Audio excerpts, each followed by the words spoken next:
Hi, everybody, and welcome to our virtual panel on handling your kids' mental health during COVID-19, presented by BOKS Kids and Shape America.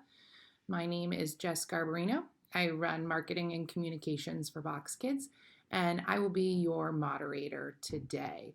A little bit of background on BOKS. We are a physical activity program typically run in a school environment, but since COVID-19 and resulting school closures, we have pivoted our program to offer at-home physical activity resources for parents and teachers. All of these resources are completely free and will be shared after the panel. We are so excited to be partnering with Shape America on this topic, as we know it's very important to both parents and educators. So I will now kick it over to Michelle Carter from Shape America to introduce herself, and we'll get going. Hi, everyone. I'm Michelle Carter, Director of Educational Content and Programs at Shape America. And for those of you that don't know, Shape America is the Society of Health and Physical Educators, and we're the national organization that serves as the voice of over 200,000 plus health and PE teachers across the nation. We provide programs, resources, and advocacy that support inclusive, active, kinder, and healthier school cultures, and we champion health and PE teachers at every level, from preschool all the way to university graduate programs. And one we'll talk a little bit later, but we also have our service learning program, Health Moves Minds, which really focuses on our teaching social and emotional learning through health and PE. So we're happy to partner with BOKS to talk today about children's mental health and to help educators and parents. Wonderful. I'll kick it over to Dr. Taveras to introduce herself. Hi, everyone. Thank you for having me. My name is Elsie Taveras. I wear many different hats, but I am a pediatrician and professor of pediatrics at Harvard Medical School and Mass General Hospital for Children. I'm also the executive director of the Crave Center for Community Health, and I also serve on the advisory board for the BOKS program and have been really fortunate to work closely to evaluate the effects of BOKS, not just on physical health, but on social emotional health. Wonderful. Thank you so much for joining us. Dr. Ken Duckworth. Hello, everybody, and thanks for joining. My name is Ken Duckworth, and I'm a child and adolescent psychiatrist, and I've been working on the public health access angle of care. So I'm the chief doc for Blue Cross Blue Shield of Massachusetts on the mental health and addiction space. I'll be talking about the developments in teletherapy, which have been quite remarkable. And I'm also the chief medical officer of the National Alliance on Mental Illness for kids who are actually living with more serious emotional vulnerabilities. Wonderful. And last but not least, I'll kick it over to Daniela and Beau, if you guys could give an intro. Sure. Hi, everybody. My name is Beau Chappelle. I'm a physical education teacher at the Daniel Boone Middle School. I've been teaching for 12 years. I'm a certified personal trainer. I'm part of our district-wide SEL committee, and I was awarded 2019 Pennsylvania Middle School Teacher of the Year.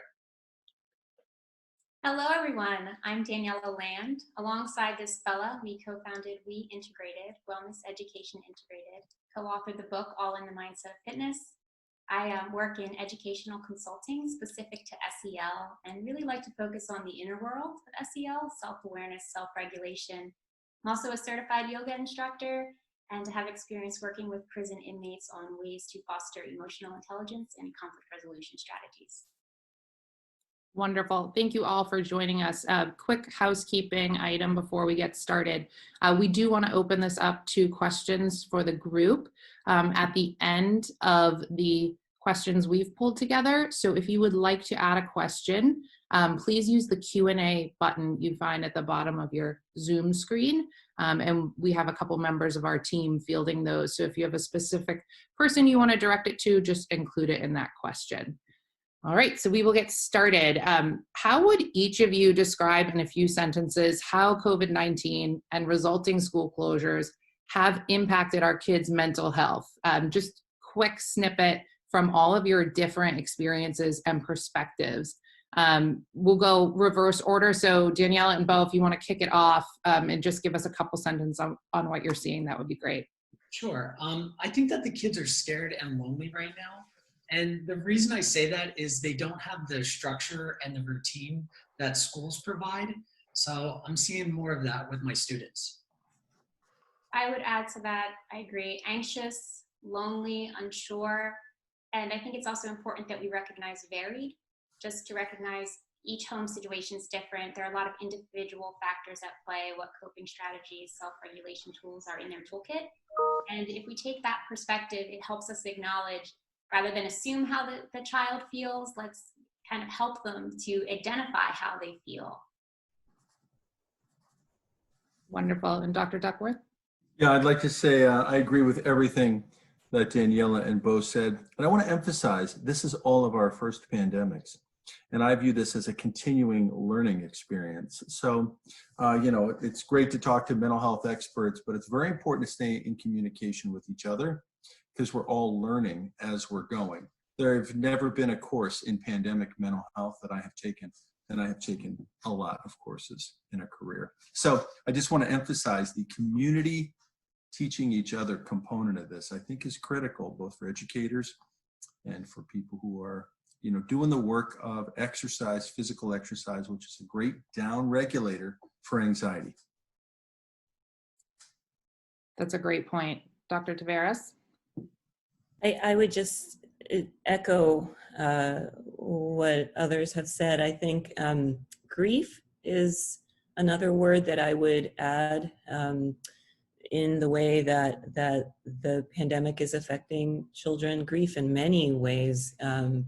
The isolation from friends, potentially, dealing with the death or illness of family members. And it really, I think, is manifesting in so many different ways. The way that grief and loneliness and anxiety and worry about the future is manifesting, and I think we're seeing that in the breakdown of communication and structure. So that would be the only other thing that I would add to what others have said is this profound sense of grief being manifested in various different ways. That's a really good point as well that I hadn't thought about. Michelle, do you want to add to that? I mean, they've covered it really well. I might just add the uncertainty, and it's amazing to see it at all levels. I have a 4-year-old. She'll start kindergarten in the fall, and it's amazing to see how, even though she knows coronavirus, but she doesn't know exactly what is going on. She just sees the shifts at preschool, and she asks me daily, "Are things back to normal yet?" So that just speaks to how it's affecting children at all levels, and so it'll be a very interesting discussion today, I think. Yeah, I agree. And this is a question I think for Dr. Duckworth, but please jump in if there's others. Are there types of mental illnesses that you see as being exacerbated by the quarantine or even just being at home? Well, Jess, that's a great point. Before this whole thing happened, 1 in 5 Americans were living with a mental health condition. Half of them start before age 15, 3/4 before age 25. So you recognize there's a whole set of people living with anxiety, depression, addiction vulnerabilities. And this kind of stress does generate the risk of recurrence, relapse. So how do you think about, for instance, exercise as a preventive measure for anxiety disorders, exercise to promote healthy sleep, to prevent the recurrence of things like depression or bipolar disorder. Sleep disturbance is one good predictor of recurrence. So the answer is yes. If you look at the NAMI helpline, if you look at the National Crisis Text Line, business is booming. The good news is that people do seem to be reaching out for help. And I feel like that's a triumph of our society's improved conversation about mental health. But I do think there are definitely risks for people. But I think it's also might be an empathy moment, as all of us are finding ourselves kind of chronically stressed and chronically anxious, chronically thrown off our game. I think it may generate more empathy for people who are living with these conditions. That's great. And, Beau, I'm interested to hear, as a physical education teacher, do you see your role has kind of evolved into more of a mentor type role since all of this happened? I know that's kind of been the PE teacher's role for a long time, but do you see that as kind of being elevated given what kids are going through right now? Yeah, absolutely. And just to kind of piggyback off Ken here about anxiety, I find it's really interesting that a lot of my students in particular, they're saying how anxious they are.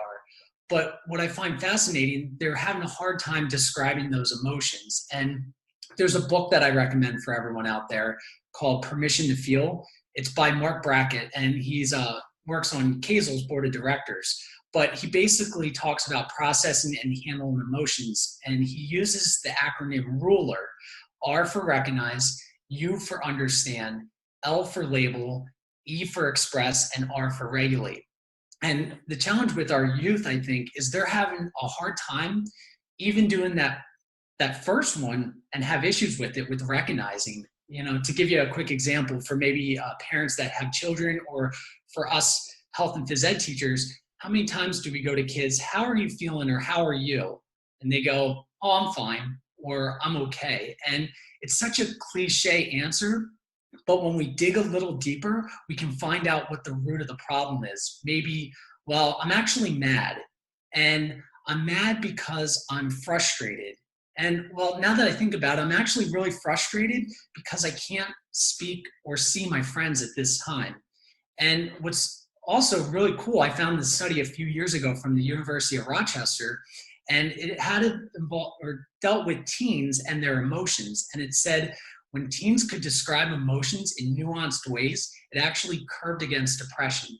So I think as educators, if we really focus on the emotions of kids and really get a little deeper into it, we can really start to find out what is going on with our youth. That's great. Michelle, you look like you want to add to that. Yes, I love it because there's so much. So we're going to flip that into a tip kind of things for our educators who are listening right now. One thing to do that is easy to start, even just with that R, the recognizing, or which in social emotional learning, we're talking about self-awareness of recognizing our feelings, identifying emotions, and being able to name them. We have what we call like an emoji rating scale, as well as a daily check-in poster available for teachers that you can download for free. And so what you do is at the beginning of class, as students enter the class, you're just getting them to begin self-assessing where they are in that current moment. Where am I feeling right now?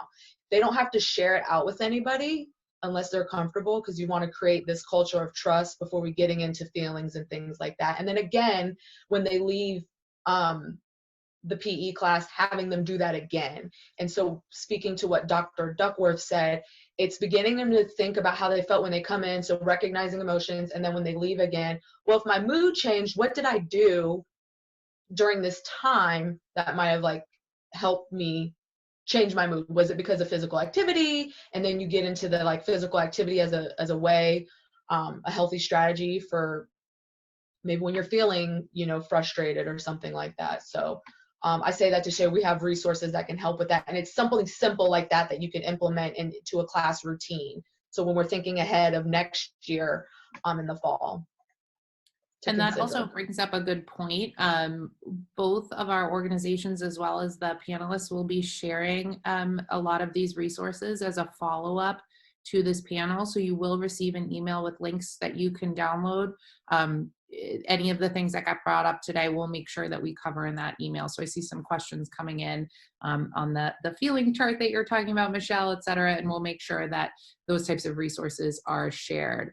I want to switch gears just a little bit and talk about kids right now and how at risk they are for being sedentary during this time. So Dr. Taveras, I don't know if you've seen an uptick given your area of expertise, or if you have any concerns about the lifestyles kids are kind of living right now, and what parents and teachers can do to help get kids moving.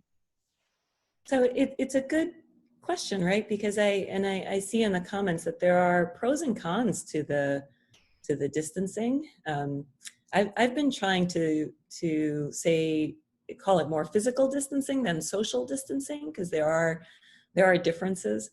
In some ways, as one of the attendees pointed out, life is very different. And as a family, on days when I'm not in the hospital, I make it a point of, having structure in the home and getting out and walking and riding our bike and making sure that we are out with our masks, of course. But in some ways, physical activity as a family has actually improved, and the ability for us to do it together and to emphasize the importance of it has been fantastic. Obviously, with really great resources of what we can do at home, what we can do at very little cost. So in some ways, I think routines, particularly those that emphasize, healthy sleep and physical activity, have improved. But in other ways, just as you mentioned, we are all in front of screens, and children are as well. Their schoolwork, many of the interactions that they are now having is via technology. And that is contributing in some ways to more of a sedentary lifestyle. So I think just as we emphasize with students and that Michelle, Beau, and Daniela have mentioned, it's incredibly important to bring some normalcy to the structure and routine, and to make sure that those routines include physical activity for all of the reasons that others have mentioned. That's great advice. And Dr. Duckworth, I'm curious, how important are routines for all age groups? What's the role you kind of see that playing as far as our mental health goes? Routines are good for people, and so are social connections. And of course, many of these things have been distorted. Speaking of disruption, my doorbell just rang, and because I'm working from home, I'm going to answer it. I think it's actually a new computer. Structure's really good for people, but I think flexibility has its place, right? So thank you. If I can jump in for Dr. Duckworth there, I will say that children crave routines. They crave structure. It's the ways that reduce uncertainty, which I think Michelle mentioned, that helps them know that the world is okay. And so I can't say enough about the importance of giving that semblance of normalcy, even if we are anxious or worried. That sense of normalcy through structure and routines is incredibly important for children, as I see a lot of heads nodding. Same for adults. So if you've experimented with not getting out of your jammies all day, that might work one day. But the idea, you get up, you go for a walk, you take a shower, you put on a uniform, right? You engage in work throughout the day. Then you take the uniform off. You put on your favorite sports t-shirt, right? So then you're off work and you're creating a kind of structure. And I think there's something to this for adults and for kids, to create a sense of normalcy in an obviously grossly abnormal situation. And just to add on that, I think that's where adults being children, but we're different in how we may react to some of this. But the one thing is that we all have feelings at no matter what age that we are. So even if we're feeling anxious as an adult, then we have a little person who's feeling anxious, where they have even less control over their world already. So as Dr. Tavares said, the routines and things are definitely, and as educators, when we're thinking ahead, what routines they already have in my class that I can continue to do even virtually. If it's a morning circle, if it's some kind of instant activity, if it's the way that you greet them every day, continuing those things, even in virtual. Fabulous at picking up adult emotion, Michelle, to your point. So if you are really struggling with anxiety, it's important to figure out how to get that treated. And I think, there's a lot of services available through Zoom and telehealth now that are being provided across the country. I mean, don't think that because you can't do things, you can't get help right now. That's a great point. I also want to talk a little bit to that point about pressure and what kind of pressure these kids are under right now as far as demands from schoolwork. I know that it's a new kind of learning environment, and as some parents, we're now all stay-at-home teachers in some capacity. Daniela and Beau, can you guys speak to the amount of work that's being doled out and what parents should realistically expect, and teachers, what we should expect from these kids during this time?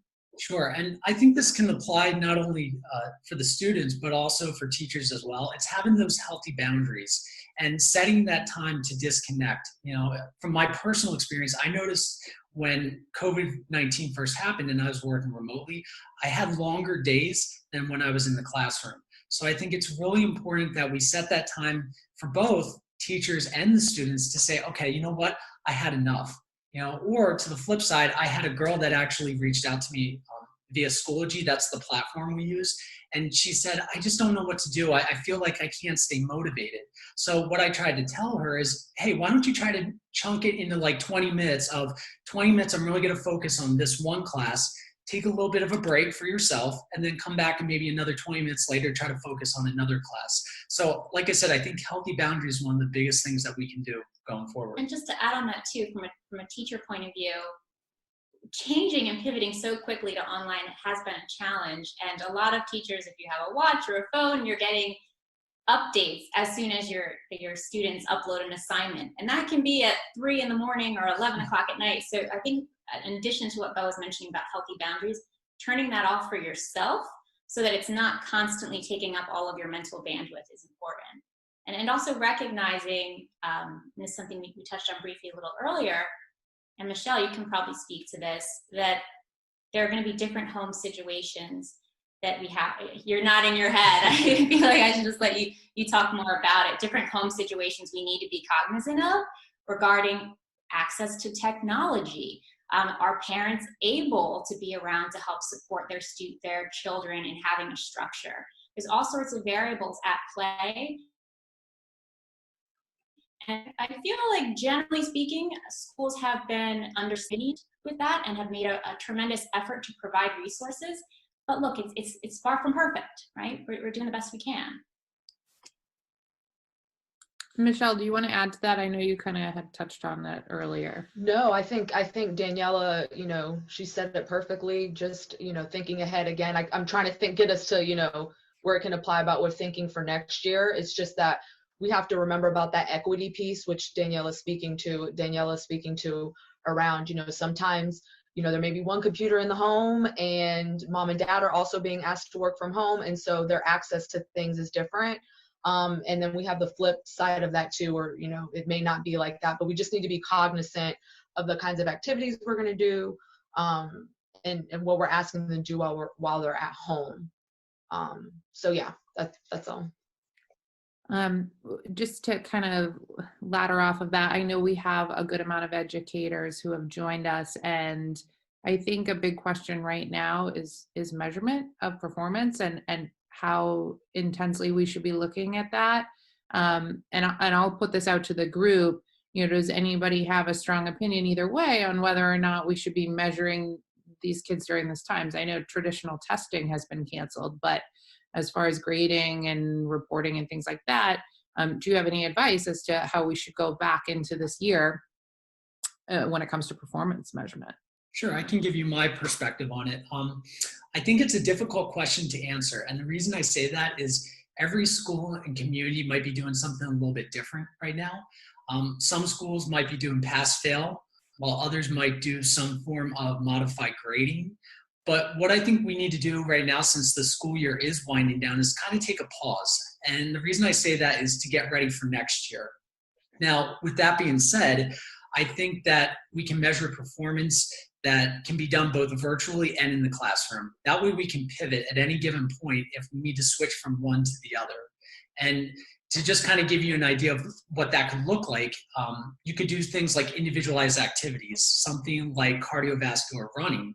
And what that can do is involve the social component by having students provide feedback for each other. But you can also find ways of sprinkling SEL by maybe offering self-reflective questions. You could maybe say to your students, how are you feeling before you run? Maybe how are you feeling after you're done running? And what are you feeling, or what thoughts do you have while you're actually running? It's getting them to change their state of mind while they're actually doing it. And I think that's much needed right now, all those other things. Agreed. Dr. Taveras, I'm curious. I think it would be interesting to get your perspective on the role of physical activity and physical education in schools as we sort of take a pause and think about, okay, what's working and what's not. I think parents are looking at their kids at home and they're witnessing more of what their actual day-to-day is like. Personally, I'm hopeful that this will elevate the role of physical activity and PE within the school environment. And I'm curious for your perspective as a medical professional, if you think this will be impactful. So a lot of the work that I do and many of my colleagues at Mass General and at Harvard, we do a lot of work on the science of adversity, right? So how do adverse events, early life experiences affect mental health, physical health? And there's quite an extensive body of literature that shows that physical activity helps to mitigate the effects of early life adversity, that activity is almost like a buffer, right? So in the last few years, there have been some really terrific studies showing that children, and particularly children who've experienced early life adversity, the children that participate in physical activity, that have strong coaching, and the kind of group aspect and team building aspect of sports and activity, that those activities serve as a buffer for experiences of adversity in early life. And if that wasn't enough to encourage policies around physical education and physical activity in schools, we also have evidence in some of our own evaluation of programs like BOKS, for example, that in schools that have implemented programs like BOKS, and in particular a before school physical activity program, that those children, in comparison to children in schools that haven't implemented something similar, are healthier, and they have and report better social and emotional wellness and health. And so not only do we have extensive literature showing that physical activity is a buffer to help mitigate adversity in early life, but we also have really good evidence that programs like BOKS and others are really effective in improving children's social and emotional health. And so, you know, for many reasons, we wouldn't be on this panel if we didn't feel strongly about the important role of physical activity as part of a, you know, healthy routines, healthy lifestyle, and the role that schools can play in supporting physical activity through PE and other programmatic work. Great. Dr. Duckworth, I see you nodding your head. Yeah, I agree with everything Dr. Taveras said. You know, I think medical professionals don't think of exercise as an intervention. And it is not medication, it's not psychotherapy, but it's an important anti-anxiety and very important regulating process. A lot of child and adolescent mental health are dysregulation problems. You can't manage your emotions or manage your state, and exercise is very good for that. And it's probably the number one thing that I prescribe for anxiety before you get to psychotherapy, before you get to Prozac and all its cousins. Those actually do work. But one of the first questions is, are you doing something that is daily, regularly reducing your dysregulation experience? And during this profoundly dysregulating moment, it's particularly important to figure out how to keep kids in the exercise space. I'm going to jump in there too. Sorry, just really quick, Daniela, and then I'll hand it right to you, I promise. But I do want to make, physical activity is important, but, our health and physical education teachers, I think we have to remember that we need our health and PE teachers. And I just want to speak to Shape America's role in that we are working with the CDC to help develop guidelines for reentry and to help with that and to protect health and physical education, because with this, we know that challenge is probably coming in the fall, and that with everything to what Dr. Duckworth, Dr. Tavares has said, we know that physical activity is important, and health and PE teachers help teach the skills that students need to live healthy and active lifestyles. And I think right now we can serve as guides. And I say we because I'm a former health and PE teacher, but we can serve to help our children with their overall wellness. And that includes that social emotional piece with it too. There's social emotional wellness, our physical wellness, and how can we assist them in taking ownership of that? And so our organization, Shape America, has helped to do that. And I'll pass it back to Daniela to add to that. There are so many great points coming up in this conversation. And I want to first start by saying I'm really excited to see the resources, Michelle, that Shape America is putting out, because I do see this time, and even the time moving forward, as an opportunity for health and physical education to really shine and show what I always have seen as the true potential there. It's not just the physical, it's bringing in the mind and the emotions as well. Some schools even call their health and PE teachers wellness teachers now, to really emphasize that. There's another point that I wanted to touch on. As a culture and society, we tend to, both in schools and outside of schools, utilize sports as a way of teaching not only fitness and physical activity and self-regulation, but also as a way to connect with one another. In SEL, it's the outer world of relationship building, social awareness, and interactions. And that's something I think it would be helpful for us to be cognizant of. Might be a bit of a gap currently and moving forward. So questioning, how can I incorporate some more social interactions and meaningful connections within my lessons, within the structure of the curriculum that I'm creating, regardless of if it's in person or online. Because if it is in person in the fall, chances are and the things sports we're playing aren't going to be the same as they were last year. So I think that's a great way for us to also say, all right, let's explore more individualized activities and recognize that there's a lot of potential there to use the body as a doorway to exploring the larger self. And with older students, what I typically say for individualized activities when I'm introducing it is it's a time to tune out the world and tune in to you. I think that's so needed right now. So recognizing there's a gap with the social aspect of team sports, but that there's also an opportunity with individualized activities. And that sounds like to me, standard 5 for our PE teachers out there. We focus so much on standard 1 with our motor skills, movements, concepts, and those kinds of things. But she's speaking to standard 5, the value of physical activity that it plays in our life for health, for enjoyment, even for challenge and those things. And we have to remember that we serve as those people in the building. And as Daniela said, we are the most important subject, and it's being highlighted right now through this everything. We teach these skills already naturally embedded. SEL is touched on in our health standards and our education standards. So just making sure we can kind of position ourselves as health and PE teachers, like, hey, you already have us here, this person who is built into the school system to help with children's indirectly with their directly, because we talk about it and make it more of a front-facing thing, that we're teaching about social and emotional learning. We're intentional with our teaching. We're teaching about identifying emotions, and we can use physical activity as a way to do that, as a vehicle to teach about those things. I have one follow-up question to that for you, Michelle and Daniela, is if there are audience members who are looking to restructure their curricula and consider those those values, are there resources they can look to modify?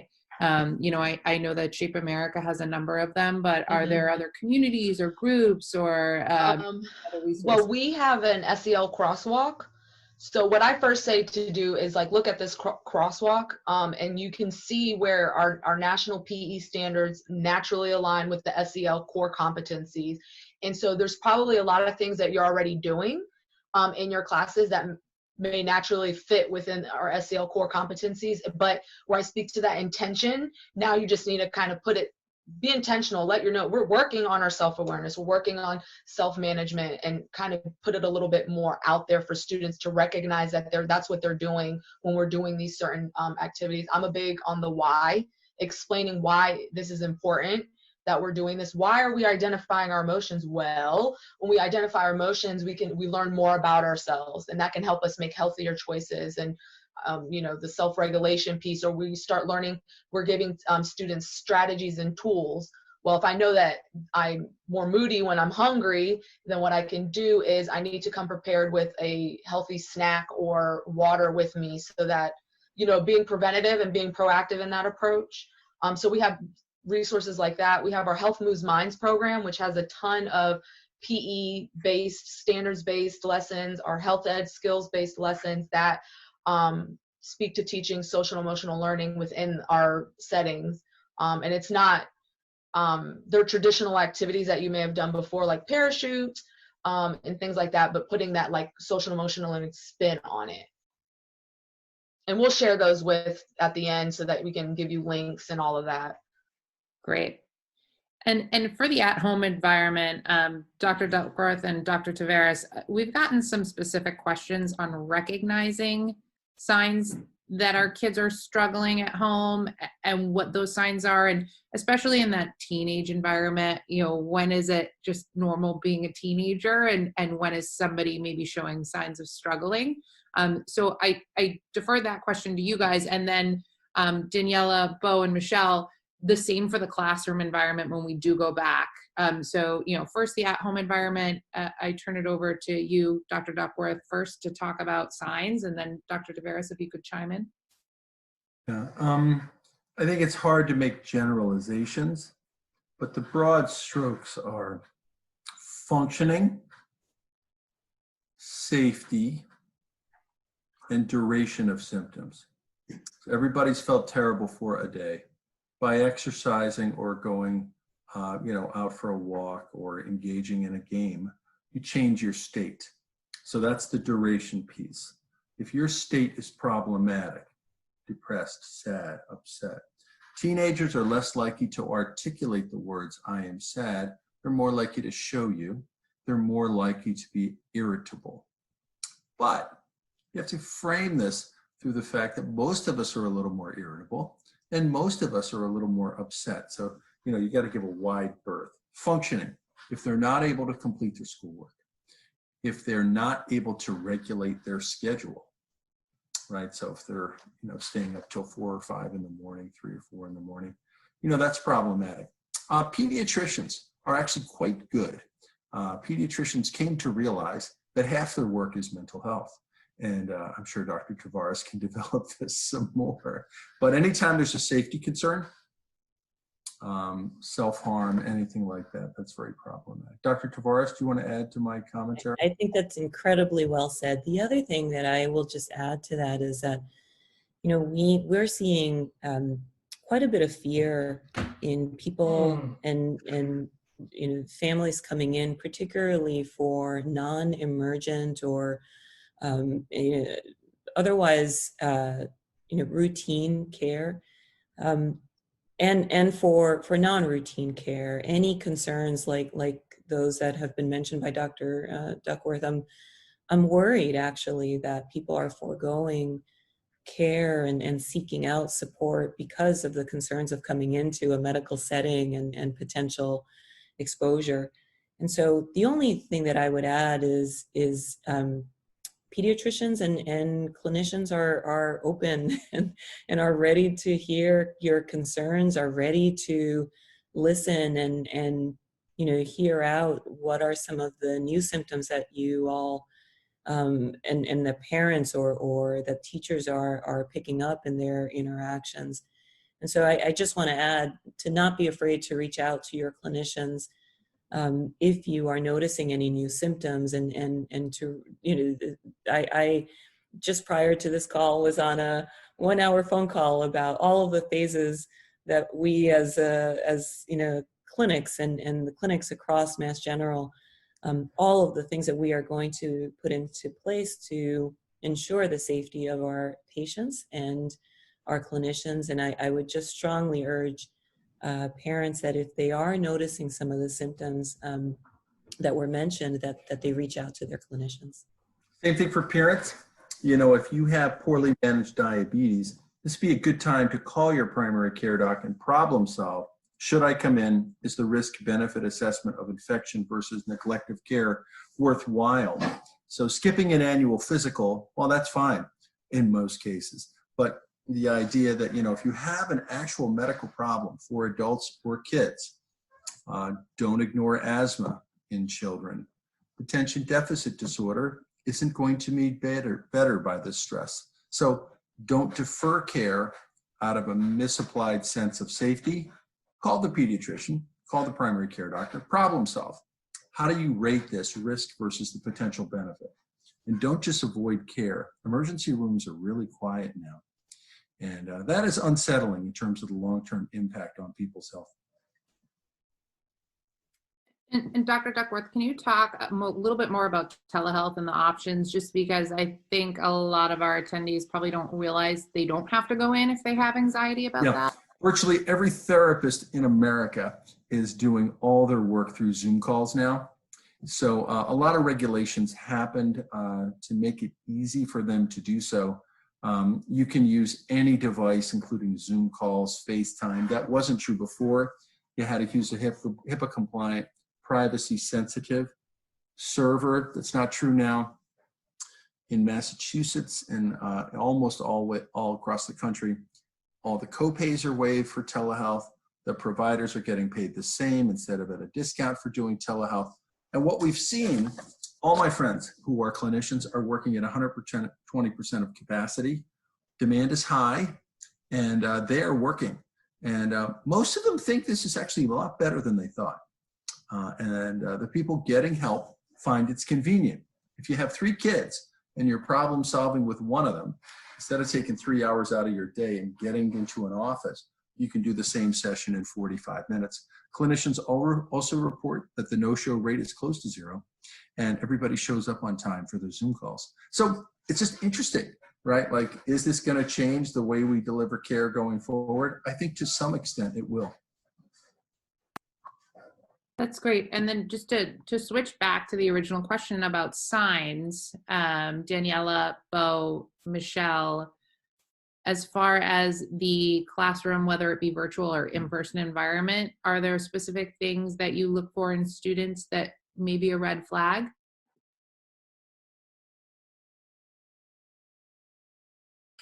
So from my experience, now I can only speak to the middle and high school population, but I would say being lonely. If I'm noticing that I'm not hearing from kids, that's a sign that I need to reach out. And one of the things I'm really proud of, I sent private messages to every single student. It was a tedious process of 400 plus kids, but I think it was worth it because it showed that I was trying to connect with them. A key to happiness is relationships. And when we build relationships, it actually strengthens connections. So, I think just reaching out to make that stronger connection goes a long way. Just to give you a quick little story, one of my first assignments I gave the kids, they had to record themselves and then send it back to me. And what was interesting, this one kid had a guitar in the background. And I'll just kind of preface this story. I know nothing about how to play a guitar. I always wanted to learn, but just never got around to it. And one of the things I said to that student is, hey, if you're comfortable, I would love if you could play something for me. And wouldn't you know, about an hour later, he sent a video back of him jamming out on his guitar for about 5 minutes. And both Danielle and I, we watched it. So it was really cool.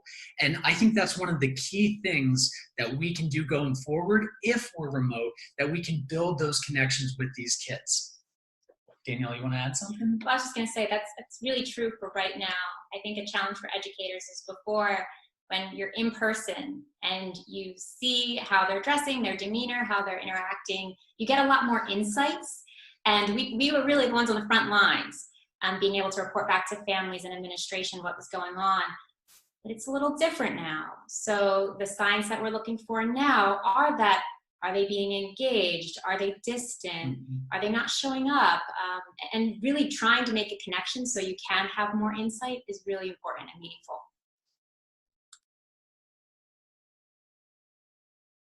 Michelle, let me know if you want to add anything there. No, I think they said it perfectly. I think connection is so important. I think there are some pluses to being virtual, as you can even just hear, like sometimes there's advantages of the virtual piece of it. I can connect with you more quickly. I can see most of you at a time. So I think what Beau's doing is great, being able to connect so that those students feel connected and individually, you know, because sometimes there's people who, I'm an extrovert, so I'm one of those people that would probably like spill it out all in front of like 28 kids in my class in the Zoom, and then there's kids that are more private. So kind of taking some of that background of, about the kids that are in your class, and there might be some that need a little bit more individual reach out to those peers. And then even, maybe there's peers, like maybe I would be the good person in the class to go check on another student. And so if you have those leaders that were already in your class, maybe some peer-to-peer check-ins as well, I think would be really helpful too. Because a lot of times they're going to be able to identify and resonate with the things that they're feeling with one another than me as an adult talking to a child. So that would be the piece that I had there. Yeah, and on that note, connections has come up a lot in the Q&A. Social media seems to be a way that kids are connecting right now at all different age groups. How much is too much? When does it become unhealthy? I think everybody on this panel probably has some thoughts there. I think everybody's pretty curious there. Dr. Duckworth, if you want to kick it off. If I can say, I think social media, for the most part, has always been paired with in-school, face-to-face interactions.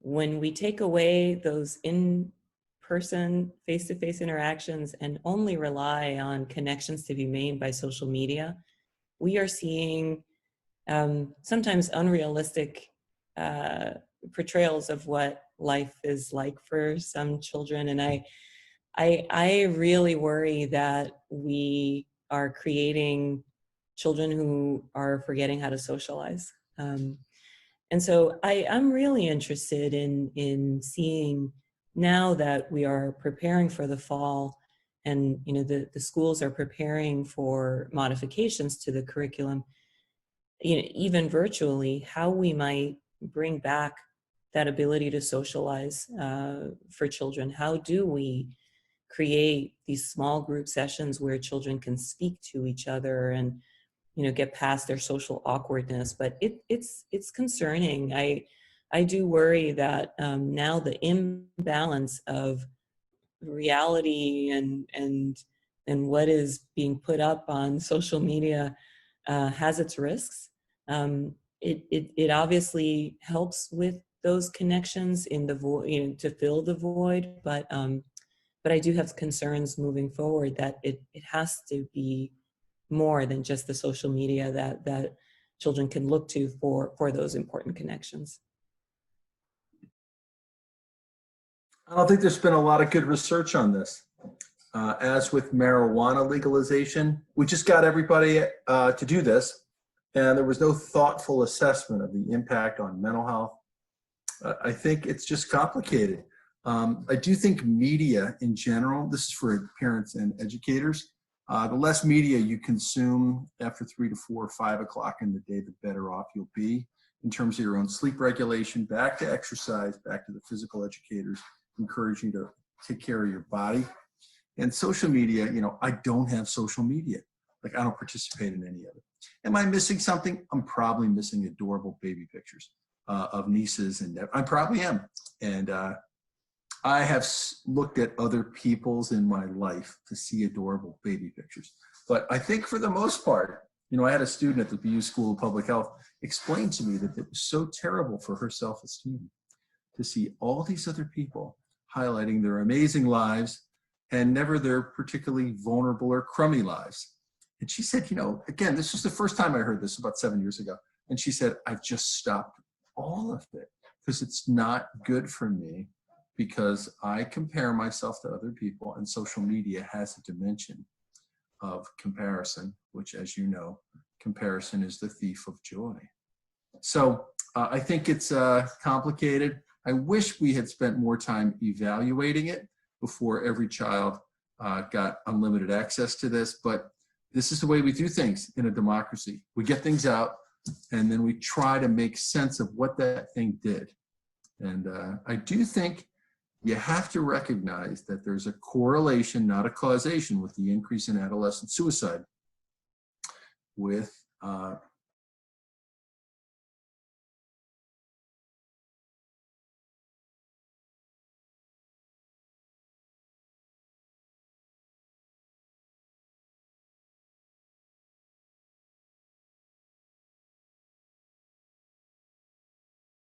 remarkable acceleration. Daniela, you were shaking your head there. I don't know if you have anything you want to add to the conversation. Well, I think they're all really wonderful points. One thing I would add is an interesting way of looking at it is your mental diet. We think about our physical diet. What are we feeding our body? How are we nourishing it? And you're going to have some things that may not be so good for it once in a while, but as long as you're aware of it and it's in moderation, it's okay. Our mental diet is just as important. And kind of piggybacking off of what you just mentioned, Dr. Duckworth, is that's an interesting way to frame it up for ourselves, but also for students. Think about what you're feeding your mind makes you feel, and that will make you become more aware of your mental diet and be more selective. Maybe chunk out 15 minutes in the morning and 2 15-minute slots in the afternoon to check the news and check social media, but then that's it. Feed your mind things that make you feel good after that. And we actually have a great mini lesson through our Health Moves Minds program that talks for students about being mindful and really taking a look at their social media use, not social media, but just really their screen time as a whole. Now, a lot of times our phones have, the time spent, over how many hours are you spend with screen time, and they can even break it up into social media and all those things. So we do have a great resource that you could probably use it as a distance learning tool to have students look at their screen time now and really asking questions and get into that discussion. And it's really interesting, some of the middle school teachers that we see, kids know, I think, a little bit that Instagram can cause sometimes the self-esteem or can feed onto our ego and things like that. And so just kind of being more talking about it, and then what can we do to help combat that? Social media is there and it's a part of kids' lives, but what can we do? What can we put in place to help with it? And as Daniela is saying, things that make us feel good and feed our mind in a healthy way. So we do have a resource around that. I just want to throw that out there. For teachers to use, and even talking about our internal voice. All of these things lead to our behaviors, right? They stem into healthy behaviors. And one of the biggest things that we try to teach through this is that if we can identify and learn more about ourselves and create these healthy habits, even recognizing how we talk to ourselves, our internal voice, how it influences our behavior, how does social media influence our behavior? So having those kinds of conversations, and now it just makes it relevant when we have more time to have access to these things. That's great advice for educators and parents, I think. We could all take something from that. We're at about the 5-minute mark, so I just wanted to give everybody the opportunity to give one more tip or piece of advice to keep themselves or their children mentally healthy during this time, or upon re-entering, hopefully, what will be a new, better normal. So Dr. Duckworth, I'll kick it off to you and we can go. Yeah, I'm going to speak to one of the questions that I saw, which is for at-risk youth that may not have commercial insurance, can they do telehealth? And I want to emphasize in Massachusetts, where both Dr. Varis and I live, Mass Health is paying for video visits, but also flip phone, if you don't have the internet, for all mental health visits during this emergency. And the way you need to think about it is America is a patchwork quilt in terms of mental health coverage with a lot of fraying edges. So you need to figure out who is the person that you have insurance with, and you need to problem solve the benefits. But I want to emphasize Medicaid has done a very good job of stepping up during this time. And in our local state of Massachusetts, over 95% and 99%, 98% of kids have insurance, largely Medicaid. So I think there are more opportunities to get care, even if you don't have so-called traditional good insurance. Medicaid is actually quite good insurance in many states. And I think it's really important to recognize that mental health care is a benefit through Medicaid. That's an awesome tip. Dr. Taveras? I just want to end with some resources. I know we'll send these out afterwards. Happy to send these by email. But throughout Mass General, we have a number of different programs. One is the Benson Henry Institute at Mass General that has a terrific program called the Resilient Youth Program that offers courses and resources for parents. It's an unbelievable program, and I would strongly encourage those that are really thinking about building their children's resilience to look at the website. The other is the Clay Center at Mass General that also has resources in English and in Spanish. For those that are interested in kind of the science of adversity and thinking about these kind of buffer interventions, the Center on the Developing Child at Harvard is terrific. And I can't say enough amazing things about how important it is for us to look at these buffer interventions like physical activity. And so I'm happy to send those out, but just wanted to offer other resources to those that are looking for them across our networks. Thank you so much. We will definitely pass those along following the panel. Daniela and Beau, if you want to add your last thoughts. Sure. There's a positive I want to kind of share with everybody that I think from this whole experience for all of us. And I say this more from the teachers, the students, and